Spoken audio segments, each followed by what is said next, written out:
Today we're feeding spiders.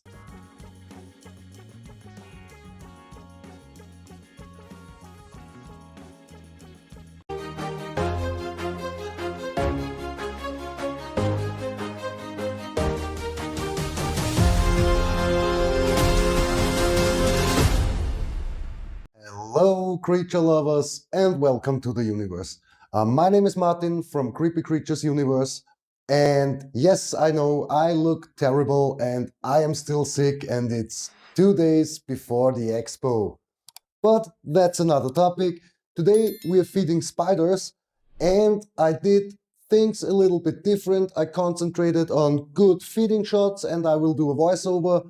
Please let me know in the comments if you like this style of tarantula or spider feeding more than the last ones. If you haven't seen the last ones, go and watch them. Thanks a lot for that. And now let's go down to the table and feed some spiders. We start with our Lasiodora klugi, which is one of the smallest spiders in our collection now and will become one of the biggest tarantulas in the world.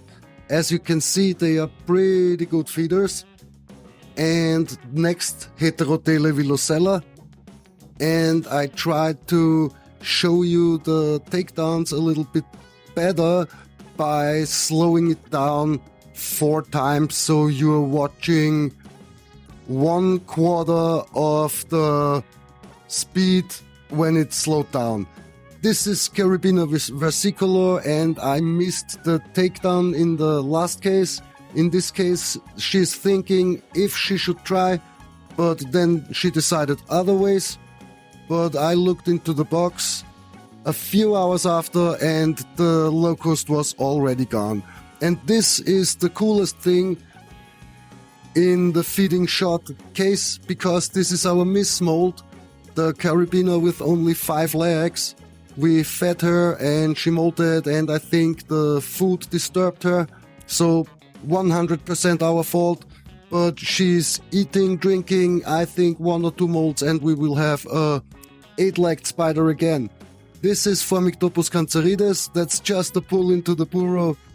If she has the burrow open, she eats all the time. A pretty good feeder. This is Ephebobos cyanognathus. Pretty cool colored spider, dwarf spider, and pretty cool feeding shot. As you can see, she grabbed it and pulled it on the ground, and you can see the very nice coloration of this animal, or the spiderling coloration. Coloration will change over time, but you can see that this will become a pretty cool spider. And as I'm talking, the Lasiodora parahybana, or the first of the 3, already got the locust. They never let us down in any feeding video. You can see they are pretty good feeders, and they are becoming one of the biggest tarantulas in the world as well. The case with these 3, yes, we have 3 of them, is they are a little bit spicy. They often brush hairs, but I think the case is the box, because the lid is pretty loud. When you close it, it snaps. And I think that's disturbing them or scaring them, a jump scare or something. And we need to change that, definitely, because I don't like these boxes. I say it all the time, I don't like the snapping lids. We need to change that as soon as possible. And here is number 3. And as you can see, she jumps over the whole enclosure to get the locust. So they really never letting us down. Such a cool animal.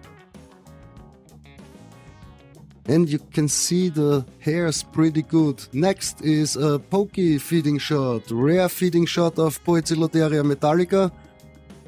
Pokies, in our experience, especially when they are such small animals, prefer pretty small prey in comparison to their body size.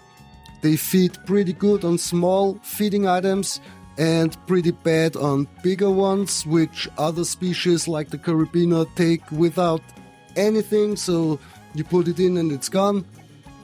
Here is Tliltocatl Kallenbergi. We have 4 of them. This is just a quick pull-in. You can see the spider's already there and the locust is gone. Pulled in, and thanks for watching.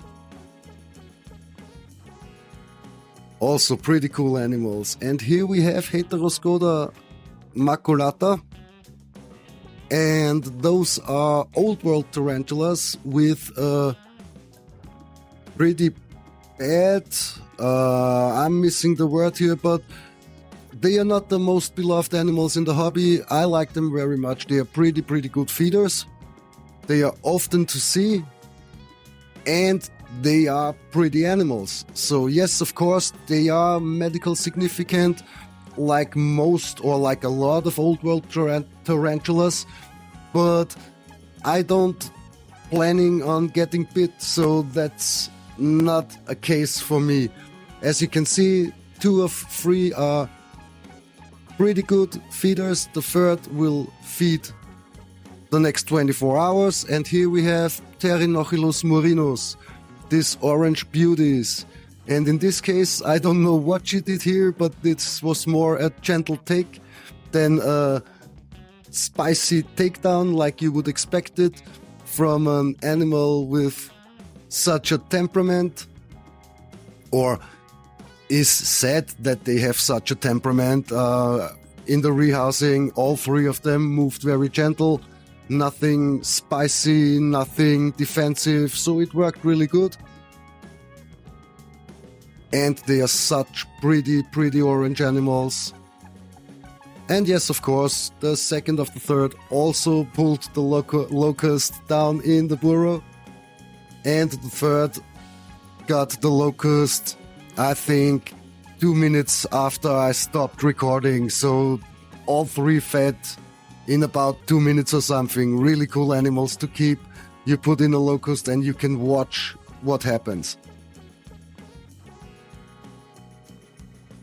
And next and last in this video is our Psalmopoeus erminia.